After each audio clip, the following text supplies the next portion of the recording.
Welcome to Coach's Lounge, Coach Jeff Reinebold. How are you today? I'm outstanding, Rick. It's always fun to be with you, whether it's sitting across the table from you, sharing a meal with you, being on the field coaching with you, or talking ball all the way across half the globe. Well, thank you, Coach, and I appreciate you, and we'll talk a little bit more about our relationship in a bit. Coach, tell me, I've never asked you this before, but what position did you play? How long? What did you do? Where was you on the field?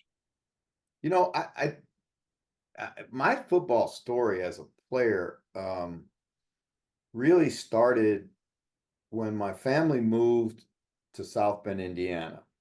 And, people that know college football certainly know that South Bend is the home of Notre Dame, the Fighting Irish. And this was in the late 60s, and Notre Dame was one of the preeminent programs in America. And our house, the little house we lived in, was so close to the stadium that you could hear the crowd on Saturday. And you could hear the bands, and we could walk to Notre Dame's campus, right? And so as a kid, I grew up and fell in love with football on those Saturday mornings in South Bend, Indiana, where all the street kids would get together and we'd go down to somebody's, either the park or somebody's house or whatever, where there was room, and we'd play just out tackle football, with no pads on, just out there trying to, we try and time it so that we were playing while Notre Dame was playing. And then so like you could hear the crowd, and we'd pretend that the crowd was cheering for us and all that stuff. And then I went on to high school, and I was really fortunate to play for a really good high school coach, and he took me and made a quarterback out of me. And we ran the option, and I had a really a lot of success, a really good high school career. Was an all-state player, got recruited to play college football. I took visits to BYU, to Wyoming, to Idaho, to the Citadel, all over the place, but chose the University of Maine. And I chose the University of Maine because two reasons. One was made sense because a guy named Jerry DiNardo, who would go on to become the head coach at LSU and the University of Indiana and Vanderbilt and a number of places. He won a national championship as offensive coordinator for Colorado. Jerry was just starting his coaching journey, and he had been a student teacher at my high school. I went to Maine because of him, and then also because their helmets look like Michigan's helmets. That's not a great reason, but that's the reason I picked. And anyway, and then I was really lucky as a college player. I played early my freshman year, played an awful lot early in my freshman year, then got hurt. And the reason I say that was positive is because what I learned from being injured, there were a number of things, but one of the things I learned was, adversity response, how you come back from something. Because it was, I don't want to sound, and I hope people understand when I say this, the game was just too easy. I never had to work to be a good player. I didn't know what work even was, and I was playing two sports at the time. I was playing baseball and football in college, and got hurt. All of a sudden, I'm rehabilitating a knee. I have to make a decision. Am I going to do two sports, or am I going to concentrate on one? Football was really the game I loved, so I concentrated on football, and then finished up my career, and got into coaching, Rick. It was just really, I had no plan to go into coaching, not at all. And I'm in my senior year, and I torn my bicep in my hand, in my wrist, my arm, and I'm walking past the coach's office one day, and he says, "Jeffrey, get in here." Well, the only person that ever called me Jeffrey was my mother. And the only reason she called me that was she was pissed at me about something. I'd done something, right? So I'm sitting there, you know how it goes. I'm sitting in the coach's office, and I'm going, "Oh man, I didn't miss any classes. I haven't done anything stupid lately." And he goes, "What are you going to do?" He looks me right across the table. He goes, "What are you going to do when this is over?" And it was the first time, Rick, that I ever thought there's something after football. Like I just thought you just kept Right. playing. I mean, that's how naive I was. Yeah, I thought you just kept playing. And it was Jack Bicknell, who later would go on and become the head coach of Barcelona Yeah. and with the Claymores. And uh, he said, I think you should coach. And he said, I think you'd be good at it. And I know you love football. And he went through some reasons. He said, but I don't want you to coach here. I want you to go out. This is a business that's based on contacts, as we've all learned. And you're going to need to develop your own contacts. You will always have us. You can always come home, all that. He said, but I think you need to go. So he kind of threw this book across the desk at me, and it was called the Blue Book of College Athletics. I still remember it to this day. And inside of there was the schools all around the country and who the head coaches were and their contact information and all this stuff. So he said, start writing letters. This was back when there was no computers and guys were Right. writing letters, right? So I wrote 86 letters to schools around America asking for an opportunity to come as a graduate assistant. I Right. got 86 no's. So to be honest, I was like, I had my degree was not worth the paper it could you print it on. It was like general studies was my major, right? Like Right. it was just stay eligible for football was my degree was. So anyway, so I'm thinking to myself, like my mom says, you ain't living at home for free and you got to do something, son. And so I actually started the process of joining the Peace Corps and was going to go to Africa and build wells for people in Right. Africa. And I got another letter back from a guy at New Mexico State who said, I don't have anything, but one of my assistant coaches just got the job at Western Montana. And he might be looking for young coaches. That was my break, and that's how I got started. That's great. You know, that's another. Me and you haven't spoken about this, but that's another thing we got in common because God bless his soul, Coach Andy Cox, who I Mm-hmm. know you knew, uh, when I was when I was turning up to practice but not practicing, he said similar thing to me, and he goes, "Right, you're coaching." We were short of coaches, and I thought, "Oh, right, okay, play defensive line. I'm going to play D line." He said, "No, no, you're going to coach the DBs." And you know, you've seen me coach, right? This I had Royal Blenheim and all those guys, and he goes, "You're going to go coach the DBs." So he threw me into the deep end as well, and it is another coach who kind of sparks it in you, and you get it going. But the one thing I learned about you over the years is that you're an educator. Where did that come from? Was that a natural thing for you, or did you pick that up from other coaches? How did that develop for you? Well, I had a kind of a unique experience as a kid, Rick. My dad was in professional baseball, and my dad got into professional baseball late in his coaching career. He was a two-sport college athlete and then started a family and was coaching high school and was the most, I think still this day probably, I think he still holds the record for winning more games than anybody else in the history of high school baseball in the state of Indiana. And so I watched him, as little kids, we were always at practice and always watched every game and all that stuff. And then when I was about 12 years old, he went to speak at a clinic, and the owner of the Oakland A's was at that clinic. And for whatever reason, that guy, I guess, thought my dad was ready to make the jump to pro baseball from high school baseball, and he gave my dad a job. And my dad spent the next 30 years of his life coaching in pro baseball. And I say this to this day, I have never seen a guy be a better technical coach than my father. He had this unbelievable ability to break a skill down and then teach it to a young player in a way that young player was both challenged but not frustrated, encouraged but not pampered. I mean, it was really amazing how he did it. And so that was kind of like the what I saw as a young kid. And I say that, and I say this without, because he was my dad, but he just had this uncanny ability.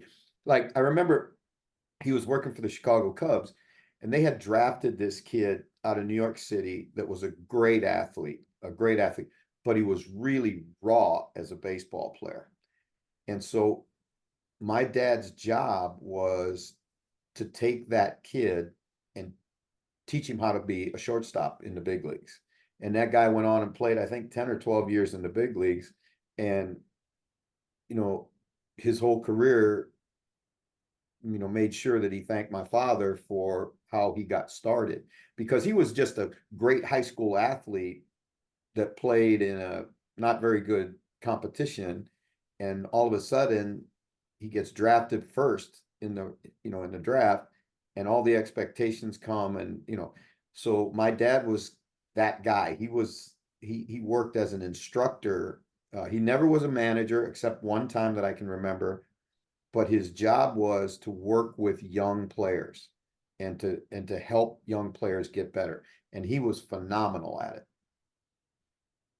One of the things that I noticed about you, and maybe that's exactly where it comes from, when it comes to that educating and connecting with people, um, you seem to do that not just with your smile, but with your eyes.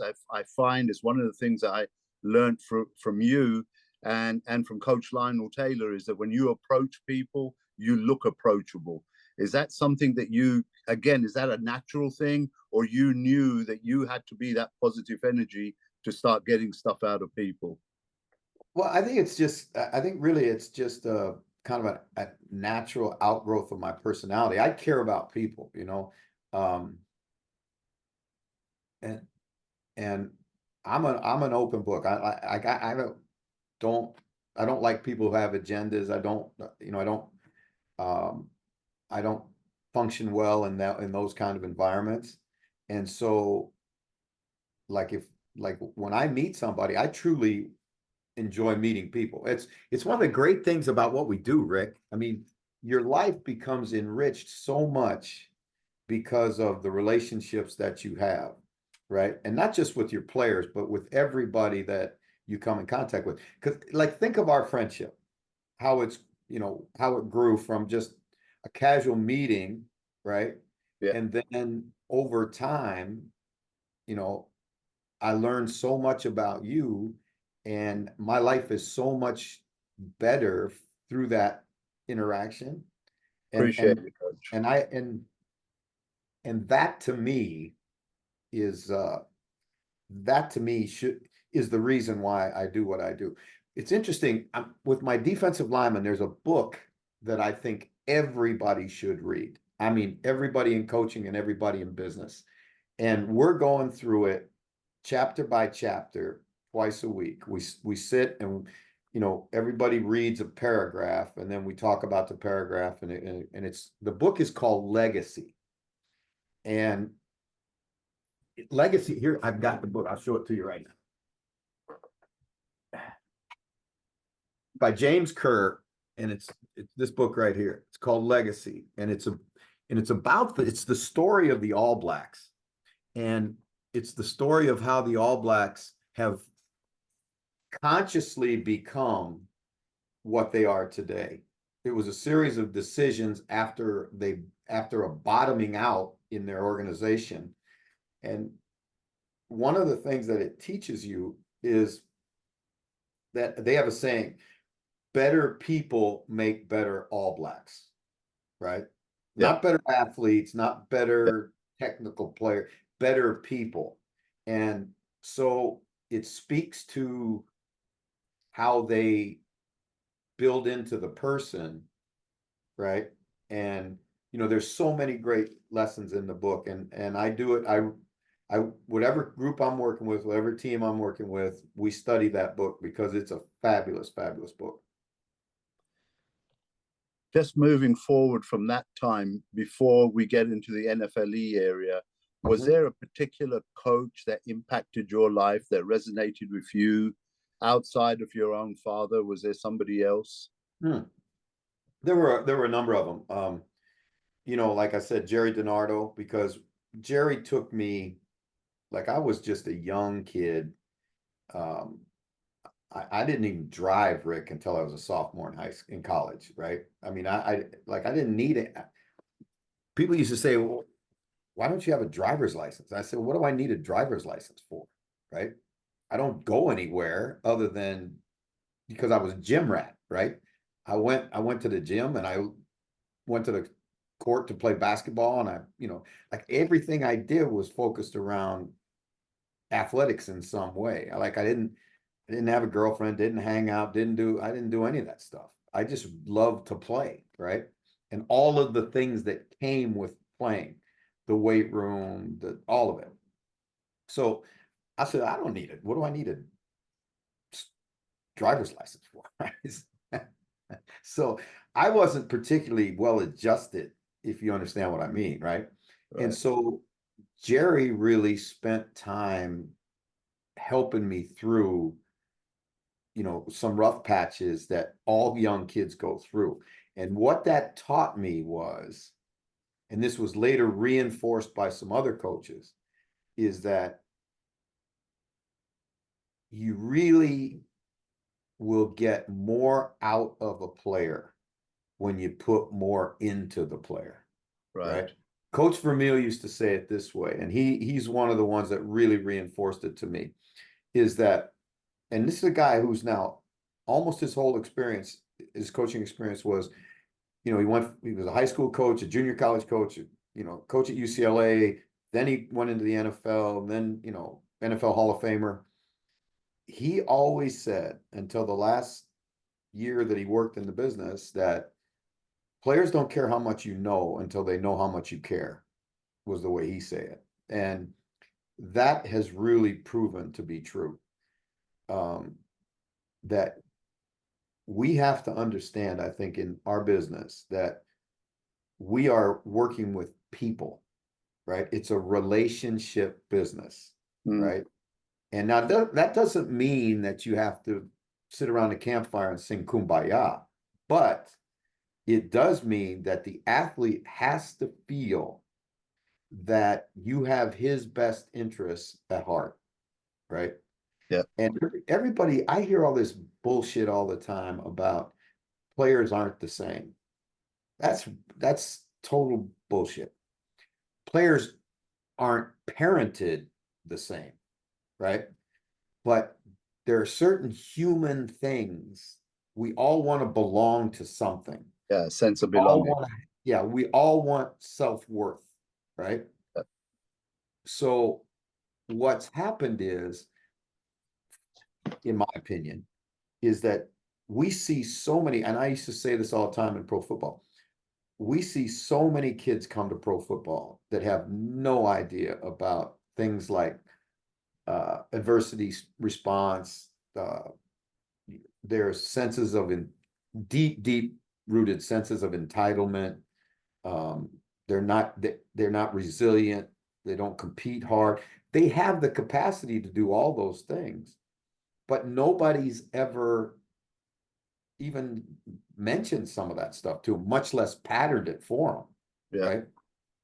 And so I think if you come watch us practice, you're going to see, and I'm an old school guy, so I can say this with conviction. You're going to see guys who bust their ass harder than anybody. I can't think of I can't remember any group of ever in 40 years of doing this that works harder than these guys do, right? That sacrifices more than these guys do, that is more physical than these guys are. Now, there are better teams, there have been better athletes, there's all that. Yeah. But when you just go back, don't tell me that they won't work hard, because that's not true. Don't tell me that they're selfish. Now they may be selfish when you get them, but it's your responsibility to teach them how to be unselfish, right? Because for a lot of these kids, they've never had to learn that, right? It's Right. always been about them, right? Well, life isn't about you and me, right? Life is about us. Yes. You're absolutely right, Coach. And Um, so I think I hear this stuff that you can't coach kids hard anymore because they'll get in the portal and leave you. We're not experiencing that, right? Yeah. And I mean, our demands are, and I told him, I think Coach Vermeil said this, Rick, and I thought this was really, really smart, right? He said to us in first time I heard it was when he was in St. Louis, and he said, clearly define the expectation, right? How can an athlete perform if he doesn't know what expectation he's being held to, Mm. right? So if you're not crystal clear with what you're going to ask, and if you don't ask it consistently, you're blaming the athlete for if you say effort's important and you define what effort is, and then you don't hold them accountable to that effort, don't blame the athlete. That's not the athlete's fault. That's coaching error. Yeah. Coach, moving forward to the decision that you made to go with the NFLE and come to Europe, just talk me through some of the eye openers for you, or some of the great surprises and your feelings of that, because you've become a household name in Europe now, to be quite honest. And people who don't know you, they know you from television. I know you as a person. I could understand easily why that would happen. But when the young Jeff came to Europe, how was that? Well, I was really fortunate. It goes back again to how, and this is so important that young coaches out there listen and hear this. You, you're gonna run across people in your path on your journey that will continually be in your corner as long as you treat them that way, right? And you shouldn't do it for that reason, but it should be a part of what makes you you. So I had gone and I was coaching in the Canadian Football League, and the team that I was coaching for, the Las Vegas Posse, went under. It went bankrupt, right? So it got I don't know there's a term that they use for it. Basically, it just went under, and they weren't going to have a team next year. So I got to find a job, right? And Jack Bicknell, who had been my college coach and had got me into coaching, called me and he said, Galen Hall is going to be the head coach of the Rhine Fire. He's a good guy. Here's his number. Call him and tell him that, you're tied to me. So I called him, talked to Galen. We worked out a deal, and I went to Europe. I've been to Europe as a student exchange kid in high school, but that was the only trip I ever been to Europe. So I'd never been to England, never been to Germany, never been all this. So I go over, and what I found was there were two things that really resonated with me out of NFL Europe. Number one, a lot more guys can play in the NFL than do play in the NFL, right? Because there's only 3,000 jobs in the whole world, and there's a lot of guys that can play this game. And NFL Europe provided an opportunity for those guys to play enough that they could get enough opportunity. Guys like Nick Ferguson, who played over there for 3 years and then parlayed that into a 10-year NFL career. Everybody talks about Kurt Warner because he's the Hall of Famer, but Adam Vinatieri, I mean, you remember how many A guys whole who bunch of guys. go Yeah. back and actually make good livings at this game for a long time. But NFL Europe provided the opportunity. The other thing was that I learned through that time there was that there were a whole bunch of indigenous guys. When I say indigenous, I'm talking about native to their country guys Locals. that could play the game at a high level. You mentioned a couple of them, Roel, Tom Tovo, Steve Hutchinson, those English kids, they were legit football players. And I tell you, I loved them because they were not spoiled. Every opportunity they got, they cherished. They had to fight the uphill battle, because I can remember Hutch, the first time we were in a pass skelly drill, the quarterback would never throw the ball to him because he was just that English kid, Right. right? And then all of a sudden he got the ball in his hands and he makes about 4 guys miss. And everybody goes, holy shit. And then all of a sudden, he earned his stripes. The same thing happened with Roel. I mean, Roel was this Jamaican English kid, with that everybody said, okay, that's the guy I want to cover me in one-on-one. And then he'd go out there and just smother them, and I remember we were preparing for them.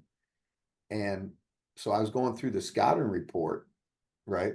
And I said, Roel Blenheim, da da da, he's this big, this fast. I said, he's an incredibly intense competitor.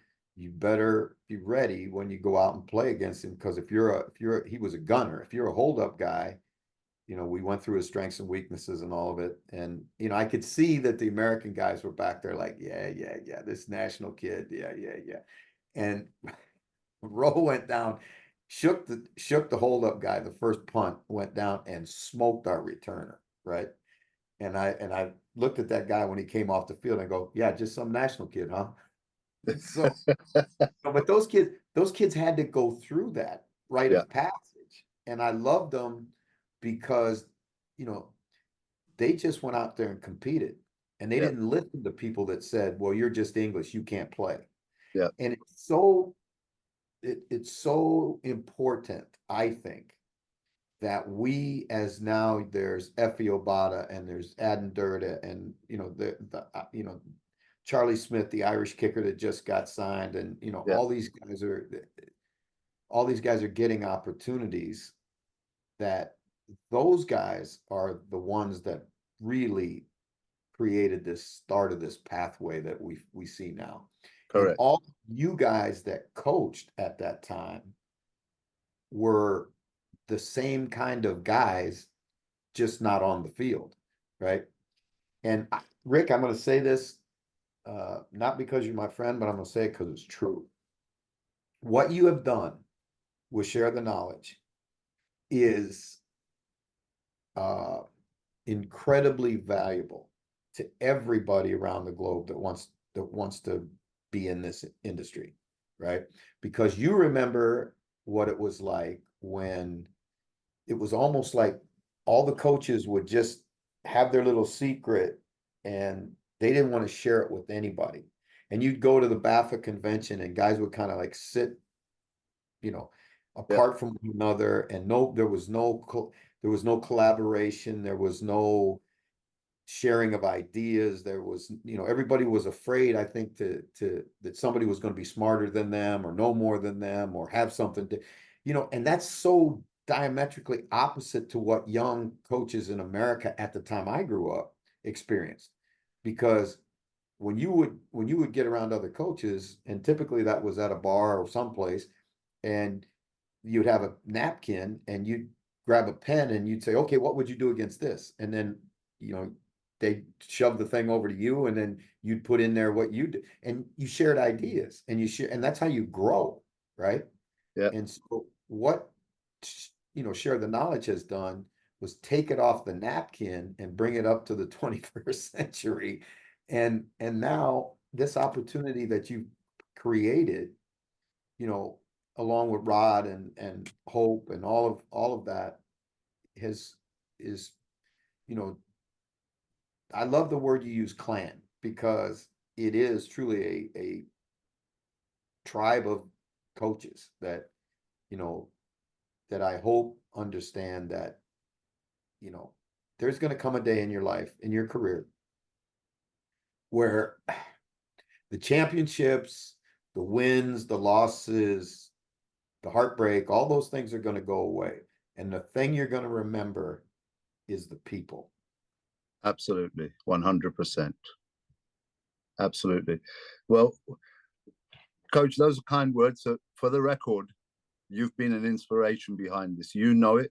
So I just wanted to, for the record, say I appreciate the fact that you've always either inspired, motivated, encouraged, or given me a new idea, or just just kept me going in the right direction. So I Yeah, appreciate it. because that was my role, because you listen to me and you go, well, that freaking guy doesn't know. He's if he can do it, I can do it. Yeah. So you spent a few years in Europe, you spent a few years in London, you worked with lots of kids, and it really, genuinely, I know it surprised you how many kids could make it to the next level or could at least play better football. Did you ever say, damn, I wish they did this because that would accelerate it? And Yeah, I what? mean, like it was really frustrating when and I have a deep gratitude and to Tony Allen, who gave me an opportunity to work in the what was the beginnings of the International Player Development Program. And we went through a growing period where, to be real honest with you, the growth of the game was more important, and the revenue that the game could produce was the real reason for that program. It wasn't to produce players, right? But what ended up happening was Ray Wilsey, who you know very well and was a great proponent of the program. God bless his soul. Yeah. He basically said to us, well, we've given you enough rope to hang yourself, which means all of a sudden we went from 4 kids that were going to go to practice rosters in the NFL that they wanted one on every team. Yeah. Right. They wanted 32. And at that stage, the game wasn't ready to give us 32. When we had to cast our net really, really wide to find 32 athletes, but we far exceeded what they ever thought we would be able to do with that program. And the more you dug through it, the more you could see that a guy like, for example, Sebastian Vollmer, who was an elite swimmer in Germany, but was never going to be an Olympian. We got him playing football, and lo and behold, this guy who's 6'6", 225 pounds, can bend and can move a little bit and is nasty, has a nasty temperament. He's got 2 Super Bowl rings and played right tackle with the greatest quarterback that ever played the game. I mean, that's phenomenal to think that how far that kid came. And all those guys, like, you think about a guy like Tom Tovo, who had Tom Tovo been younger when we found him, when we accessed him, he might have played in the National Football League because he had all the measurements. He had all of the things it takes.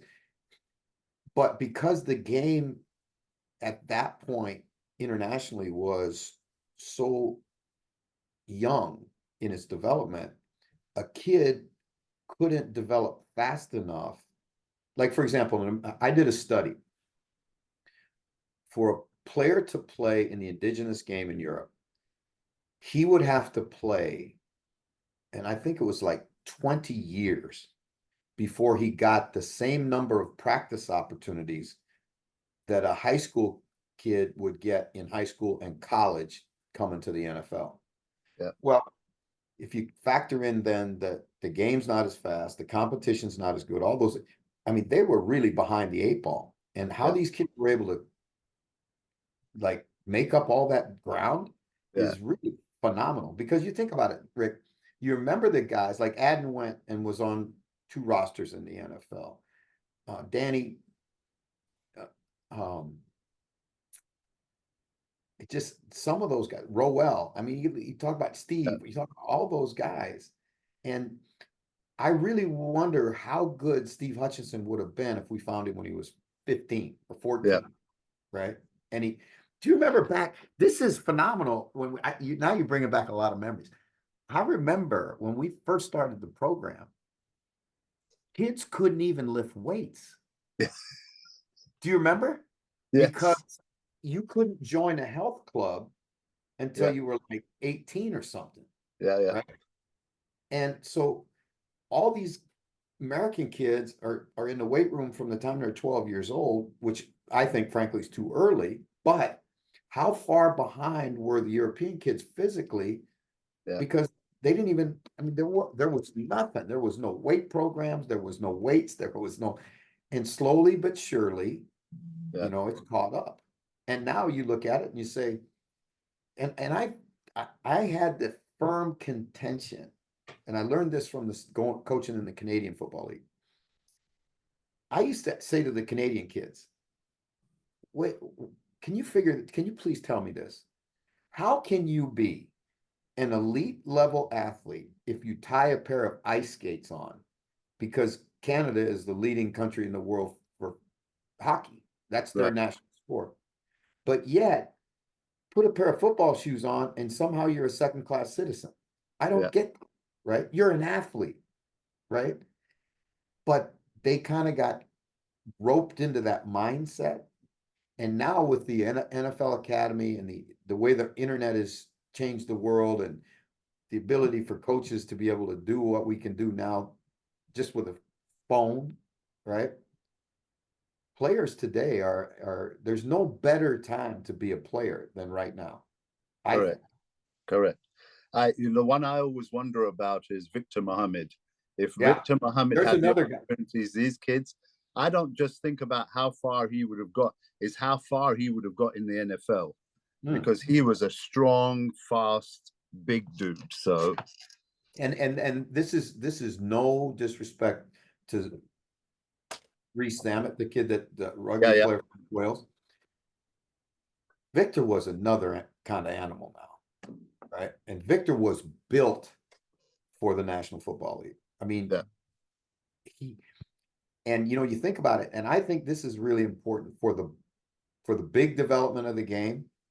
I'm playing the big development of the game. Ultimately, the game is going to need somebody that handles the ball, right? Yeah. Because offensive lineman like Jermaine Illuminor is a really good NFL player, right? But he's not a name that you're going to know because he's an offensive lineman, right? Yeah. Efe Obada has had real success in the National Football League, but he's not Aaron Donald, Yeah. right? When we have somebody who can score touchdowns, Get in the end zone, catching them or whatever, picking them off or whatever, and he has the ball in his hands, that's when it's going to take that final jump. Absolutely. And one of the things that I think has been wrong and Finland was on the cutting edge of this, right? In Finland, they didn't allow American quarterbacks, right? Because what everybody else in Europe did was they went out and they pay for an American quarterback, right? Well, that's the most important position in football. And so when you go out and buy an American, you automatically put the native kid, the national kid, second, at least second. And normally he's one of the best athletes on the team. So he's going to get on the field somewhere else, but he's not going to develop as a quarterback. And you need quarterbacks to drive the game.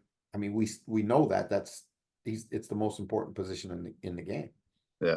So I think we're still reeling from that decision that countries made to go out and bring in mercenary quarterbacks. Yeah. Coach, initially, this was going to be like a 30-minute conversation, but as always, let's get back to you a little bit here. So tell me, what was Coach's soccer team? Because you were over here for a long time. What's your soccer team over here? Okay, all right. Now, everybody shakes their head when I tell them that I'm a Leeds United guy, right? Right. And I said, now, they said, how in the world did you become a Leeds fan? And I came over here in 94 for the first time. And I remember, like we all do when you travel, you're tired, you get into the hotel, throw your bags in the corner, turn on the TV, just, and I'm going through the channels, right? And a soccer game comes on. And Rick, I don't know shit about soccer. Nothing. Especially then. Really nothing. I knew that if it went in the goal, you got a point. And if you got more points, you won. That's as much as soccer as I know. So I'm watching this game go back and forth and back and forth, back and forth. And the one team had these beautiful all white uniforms. And I'm a big uniform guy, right? Right. And so I'm liking them. And then all of a sudden, one of the guys on the other team has got the ball and he's kind of going down the sideline. And this guy comes from across the field and he does a slide tackle. And there's a pile of bodies. And you know how it is in a soccer match. Now the guy's laying on the ground and you think he's going to be, like have his leg amputated or whatever. And the announcer goes, "Oh, that dirty Leeds." When I found out that they were called Dirty Leeds, oh, that's my team now, man. So that's how I became a Leeds United fan. Okay. And who's your NFL team? Boy, I tell you what, that's been a journey because when I was little, I told you, like I was, you know, how you got ADD and AHDD and all this stuff now, right? Well, back then they didn't have all that stuff. They didn't have all those diagnoses, but I was A triple Z. I think I was probably the biggest pain in the ass little kid ever, right? So when something would when something caught my eye or got me interested, like I couldn't let it go. Okay, so I'm watching a television on a little black and white TV that we had, right? And it's a football game, and I'm just starting to fall in love with football, and it's a pro game, and Sunday morning or Sunday afternoon, and uh, I say to my dad, "Dad, can you get me some players' autographs?" And he goes, "No." so so so I won't let it go, right? So he says to me, he goes, "Listen, if you really want player's autograph, you got to go to the team." Well, there's no team, there's no pro team. You're close to Chicago, that's 90 miles, and Detroit's 2 hours, right? So same deal. He's My dad says, "Okay, write him a letter." Okay, so with my little boy handwriting, I write the letter to the Bears, to the Cowboys, whatever 4 or 5 teams, I can't even remember. Didn't get anything back except the Detroit Lions sent me this envelope with pictures and stickers and all that stuff, right? So I was a Lions fan till I got to high school. Then I got enamored with the Raiders and the Raider mystique and all of that, Yeah, and really became a Raider fan.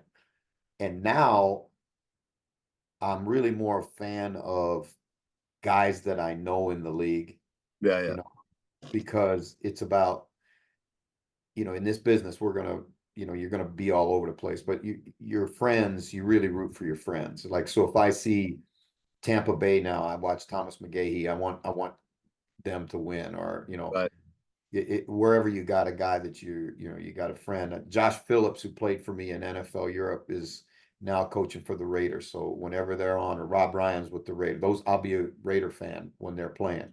right, So Chris Banjo. It's funny now. I've got a number of my ex players. When I say I'm just saying the guys that I've had an opportunity to have a relationship with. A number of them are now coaching in the NFL, and so it's fun for me to see those yeah, yeah, guys, yeah. start to have success in the business. Well, I'm going to be watching the Seattle Seahawks this year. You Yeah, know, and absolutely. and and I had, those pipettes when you do chemistry and that little drop that drops out. That's how much influence I had on Adam's career, right? But I'm still going to watch it. But you know what? That's how it goes. It's so much fun to see that, right? Yeah, To remember Adden as that little kind of pudgy linebacker from the O's, and how he changed his body and changed his approach to the game, and yeah, pursued excellence both on the field as a player, and he wanted a career in the NFL, yeah, in the business of the NFL, in coaching or personnel or whatever. And he busted his ass for that opportunity. Nobody handed that opportunity to him. yeah, yeah. So I'm really pulling for him because there's gonna be more of those guys. Absolutely, 100%, 100%. And I'm sure there are guys that subscribe to your channel that, you know, are they're the next ones. They're the future. All right, let's get to food. One Uh, meal. If Jeff Reinebold had to have one meal, what would it be?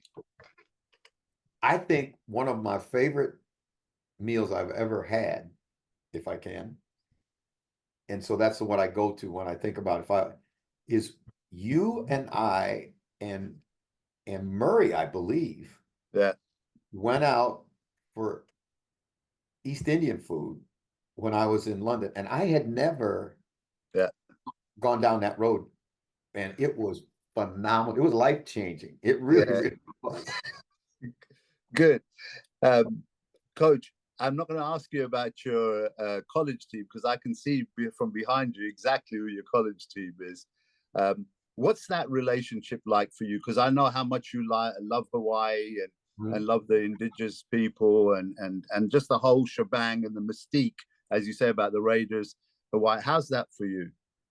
Well, it's coming home because this is where I live. This is my Right, home. This is where I've been really tremendously blessed, Rick, in my life. And that's, I don't use that term very often, but I've been really fortunate in my life to have met so many incredibly good people through this game, right? That I can never repay that. But particularly these kids, these Hawaiian kids, the Polynesian kids, because they are they were my first Europeans, if you will, right? right, Because when I first watched these kids who grow up with every disadvantage, right? But yet somehow find a way, right?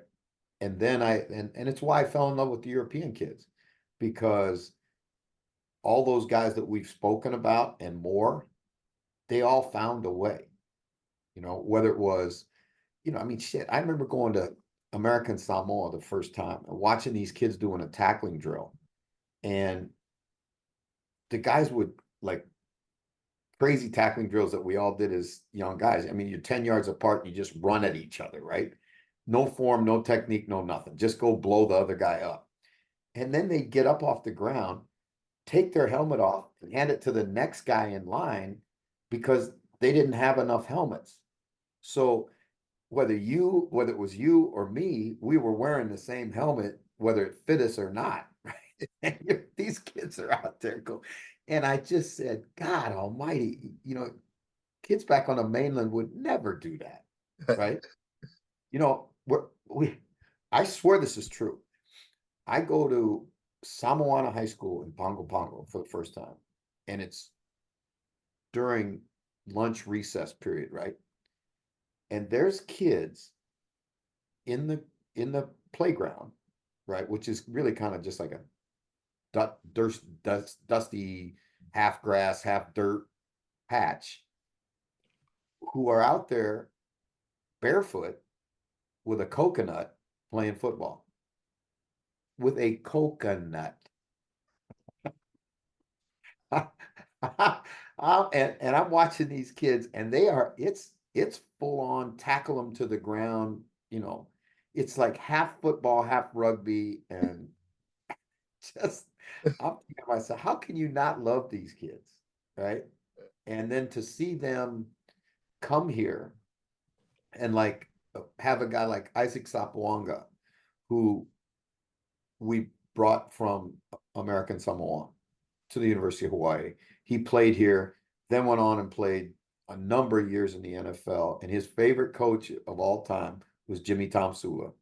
And yeah, because Jimmy could relate to Isaac, right? yeah.